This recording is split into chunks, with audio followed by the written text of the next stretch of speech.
ये कहानी हूँ इमोशन प्रति भारतीय स्वाभिमान आत्मविश्वास एवं आत्मसम्मान 2021 भारत उपर विजय लाभ कर पाकिस्तान आज पुणी थर इतिहास को दोहराइବାକୁ जाऊ। भारत उपर विजय लाभ कर सारे पाकिस्तान गर्व अहंकार शेष सीमार पहुंच सारी था। 2022 अक्टोबर 23 तारिख आज भारत पाखे से सुजोग थाए पाकिस्तान देइथिबा कटाघारे मल्लाम लगेबा टॉस जीतिया पर रोहित शर्मा प्रथम बोलिंग करिबार निष्पत्ति नेइथिले एवं तापर पाकिस्तान निजर 8 विकेट हराई भारत सामने 160 रन टारगेट रखिते हुए पाकिस्तान ने 159 रन बनाए और 8 विकेट का नुकसान उन्होंने झेला। मैच रो सेकंड ओवर भारत निजर प्रथम विकेट हराई एवं मैच रो फोर्थ ओवर टीम इंडिया निजर कैप्टेन को हराइथिला।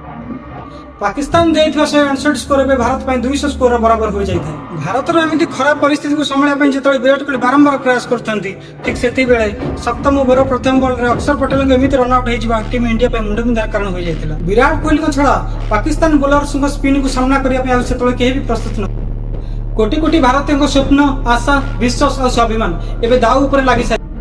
मैच 10 ओवर सुधा टीम इंडिया स्कोर 45 रे पहुंच सारी तो निजर 4टी मूल्यवान विकेट हराई सारी आ मात्र 60 बॉल रे टीम इंडिया को 115 रन पीछा करिवार थिला। वर्तमान मैच 15 ओवर रे पहुंच सारी थाए और टीम इंडिया स्कोर 100 रे। हार्दिक पांड्या एवं विराट कोहली परिस्थिति को संभाळै पे बहुत प्रयास करथांती। एबे टीम इंडिया को 60 रन पीछा करिवार था। संपूर्ण भारत एक कथा जानि थाए जे पर्यंत मैदान में विराट कोहली अछि से पर्यंत भारत रो विजय सुनिश्चित। किंतु पाकिस्तान बॉलर्स माने टीम इंडिया पर आघात कर चली थांते। एबे 18 बॉल रे 48 रन आवश्यकता थिला। एबे टीम इंडिया कर नहले मर सिचुएशन रे पहुंच सारी। संपूर्ण भारत विराट विराट विराट जय जयकार करुथाय। जो माने विराट कोहली को हेड करथिले से माने मध्ये विराट कोहली को सपोर्ट रे छिड़ाई थांते। स्टेडियम रे विराट और विराट का सामना रे मोहम्मद नवाज 3 बॉल रे 13 रन एवं तापर पाकिस्तान को आउ एक सफलता और भारत आउ एक विकेट झटका।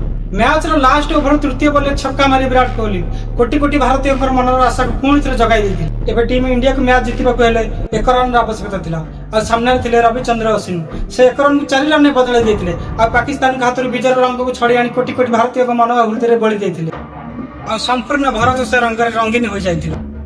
और सेदिन विराट कोहली को बैट रो गर्जन रे संपूर्ण पाकिस्तानी मानक मन रे एक भय सृष्टि होइथिला और विराट कोहली हो सारी संपूर्ण क्रिकेट जगत रे किंग बादशाह chess master run machine the legend the goat.